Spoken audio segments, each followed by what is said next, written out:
স্থানে বসিয়া আছেন, তিনি তাহাকে কইলেন, আমার পশ্চাতে আইসো। তাহাতে তিনি সকলেই পরিত্যাগ করিয়া উঠিয়া তার পশ্চাৎ গমন করিলেন। হালেলুয়া,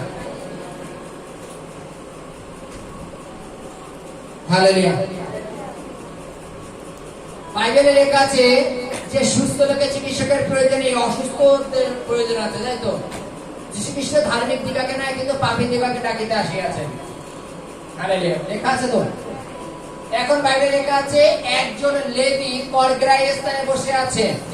আর আমরা যদি বাইবেলটাকে ভালোভাবে পড়ি, লেখা আছে যারা কর আদায় করতো তাদের পাপী বলে গণনা করা হতো। জানিত নাকি? যারা আগেকার দিনে কর আদায় করতো তাকে পাপী বলে ধরা হতো, তাই তো নাকি? বাইবেলে লেখা আছে যে যীশু খ্রিস্ট যখন যাচ্ছেন, দেখছেন লেবী নামে একজন ব্যক্তি করগ্রাহী স্থানে বসে আছেন। যীশু খ্রিস্ট যখন তার পাশ দিয়ে আছেন, তাকে বলছে আমার পশ্চাতে আসো। আর বাইবেলে লেখা আছে সে ওই মুহূর্তে সমস্ত কিছু পরিত্যাগ করে যিশুর পশ্চাৎ হয়ে গেল। হালেলুয়া। আজকে যদি আমরা বাইবেলটাকে দেখি, যে করগ্রাহী স্থানে লেবী নামে একজন ব্যক্তি চাকরি করত। লেবী নামে একজন ব্যক্তি চাকরি করত এবং সেই ব্যক্তিকে ডাকার পরে সে উঠে চলে আসলো, সে চাকরি ছেড়ে দিল। আজকে যীশু খ্রিস্ট আমাদের বিভিন্ন ভাবে চমৎকারের মাধ্যমে, আশ্চর্যের মাধ্যমে বিভিন্ন চিহ্ন চমৎকার আমাদের জীবনে করেছেন। তারপর তিনি আমাদের আহ্বান করছেন কিছু দেওয়ার পরে, তাই তো নাকি? আজকে আমরা কেউ তো এমনি আসিনি, আমাদের প্রত্যেকের জীবনে কিছু না কিছু রোগব্যাধি সমস্যা হয়েছে এবং প্রভু তার থেকে আমাদের সুস্থ করেছেন বলে আজকে আমরা প্রভুকে জেনেছি, তাই তো নাকি? আজকে যদি আমরা লেবির মতো এখানে বসে থাকতাম আর তিনি যদি আমাদের ডাকতেন, আমরা কি আসতাম? আসতাম কেউ? কিন্তু লেবি এক কথায় তার কথাটাকে বিশ্বাস করে এবং তার পশ্চাৎগামী হয়েছে চাকরি ফেলে দিয়ে।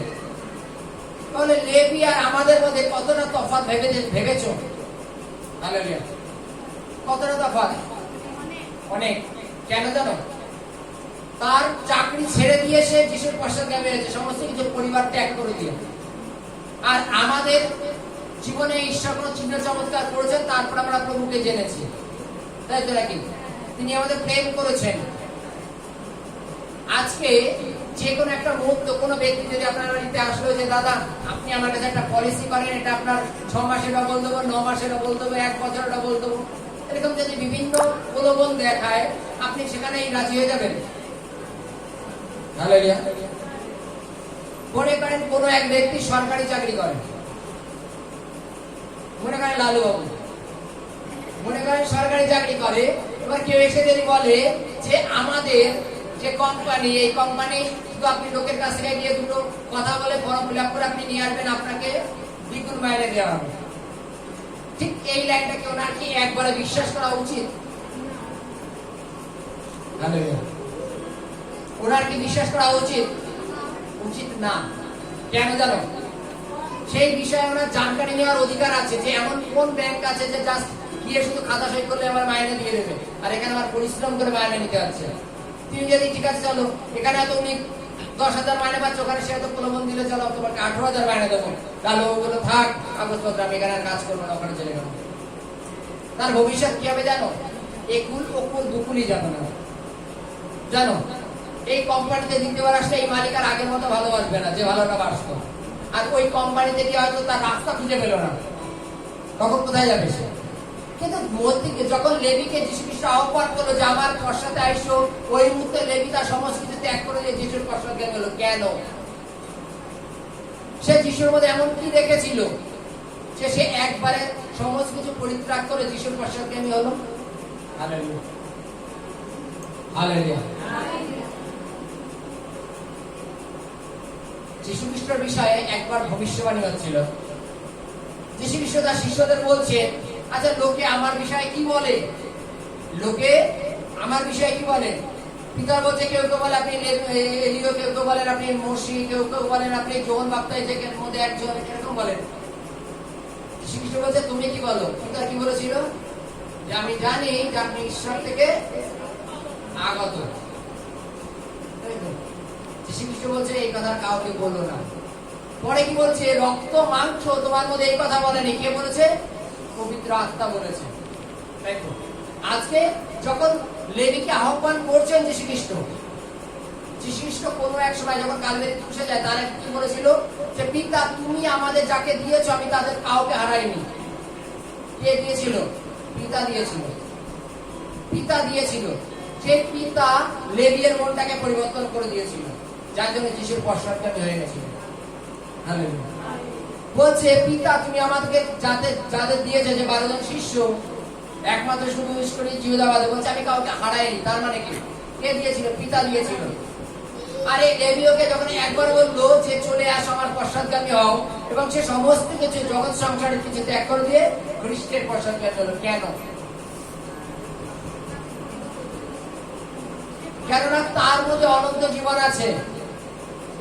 যীশু খ্রিস্ট বলছিলেন, যে শিষ্যদের বলছিলেন তোমরা কি আমাদের ছেড়ে চলে যেতে চাও? যীশু খ্রিস্ট কি পিতা কি বলছিল? প্রভু আপনার কাছেই তো অনন্ত জীবনের বাক্য আছে। কোথাকার? অনন্ত জীবনের বাক্য আছে। আমরা কোথায় ছেড়ে যাব? যিশুর কাছে কি ছিল? বড় কোম্পানি ছিল, ফ্যাক্টরি ছিল, তা সত্ত্বেও শিষ্যরা ছেড়ে যায়নি। কেন? অনন্তকালীন জীবন, পাপ ক্ষমা করা শেখা, লোককে মন্দির থেকে ফিরিয়ে নিয়ে আসা, এবং প্রভুর রাজ্যের জন্য পুরোপুরি ব্যবহার হয়, এর মধ্যে যতটা আনন্দ এটা আর কোথাও ছিল না।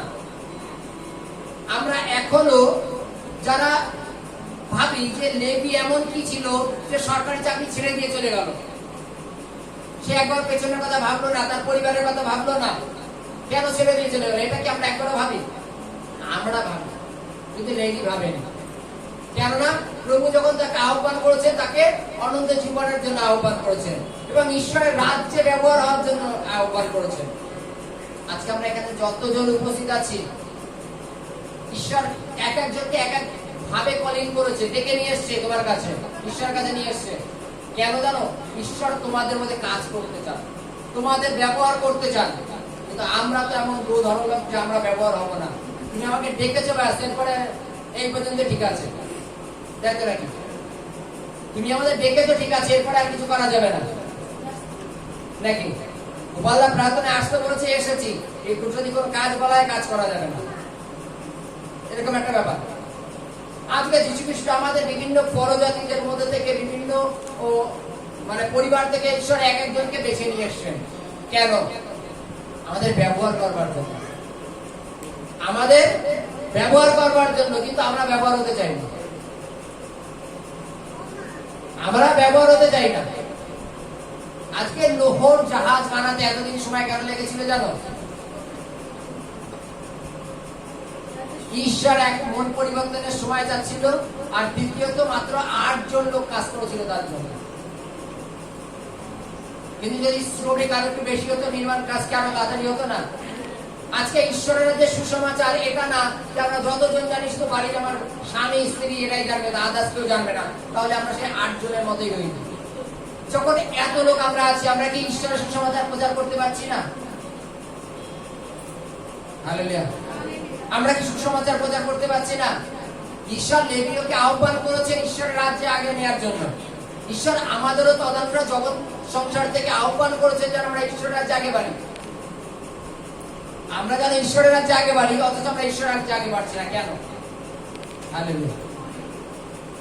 আমরা কেন আগে বাড়ছি না? শুনি বাইবেলে লেখা আছে, শস্য বছর বটে কার্যকারী লোক অল্প স্বামীর নিকট প্রার্থনা করে যেন তিনি আপন ক্ষেত্রের জন্য উপযুক্ত লোক পাঠাইয়া দেন। বলেছে তো নাকি? এই লাইনটার মানেও আমরা জানি যে কোনো গ্রামে এখনো সুসমাচার প্রচার হয়নি, ঈশ্বর সেই গ্রামে তুমি কোন পালক পুরোহিত নিযুক্ত করো, তারা জানে ঈশ্বর রাজ্যের প্রচার করতে পারে। হালেলুয়া। সেই পালক পুরোহিতকে আপনি হতে পারছেন না। হালেলুয়া। সেই পালক পুরোহিতকে আপনারা হতে পারছেন না। না, আপনাদের সুসমাচার জাস্ট ঘরের মধ্যে। হালেলুয়া। হালেলুয়া। যারা পাপের মধ্যে ডুবে যাচ্ছে তাদের মধ্যে সুসমাচার পৌঁছায় দেওয়ার কাজ কার? তাদের মধ্যে সুসমাচার পৌঁছাতে হবে, তাই তো নাকি? শুধু বাক্যে, কার্যে নয়। হালেলুয়া। তাই তো নাকি? বাক্যে করতে হবে, কাজে করা যাবে না। কাজে সময় কই?